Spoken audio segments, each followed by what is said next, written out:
Dar es Salaam ambapo waziri wa ujenzi, mawasiliano na uchukuzi Profesa Makame Mbarawa amefanya ziara katika daraja la Kigamboni jijini Dar es Salaam na kujiridhisha kuwa liko katika hatua za mwisho ambapo uzinduzi wake utafanyika mwezi Aprili mwaka huu. Profesa Mbarawa amesema uzinduzi huo ambao awali ulipangwa kufanyika kesho umesogezwa mbele ili kukamilisha majaribio katika awamu mbalimbali. Mwandishi wetu Levina Kateule ameandaa taarifa inayosomwa hapa studio.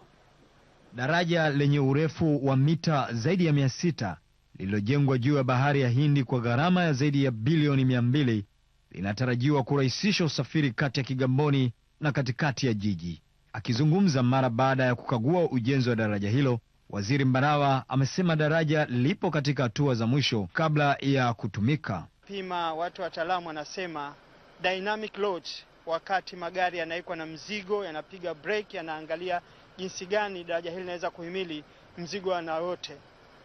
Kwa hivyo naomba Watanzania wenzangu tu waelewe kwamba au wawe stahimilivu.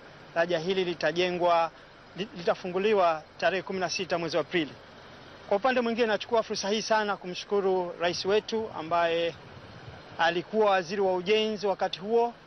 Alikuwa na vision kubwa ya kufikiria mambo makubwa kama haya, na sisi tunatakiwa tuendelee kuiga kutoka kwake.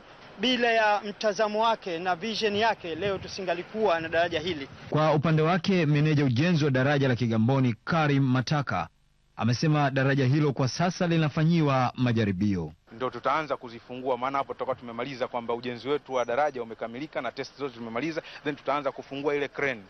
Zile crane ziko 2 na zenyewe zinachukua almost 1 week kuzishusha. Unajua ziko mita zaidi ya 70 kutokea kwenye maji. Kwa tutaanza kuzifungua taratibu, it will take us about 1 week. Baada ya pale tutaendelea na mambo mengine. Ujenzi wa daraja la Kigamboni ulianza Februari 2012. Khalid Gangana, TBC, Dar es Salaam.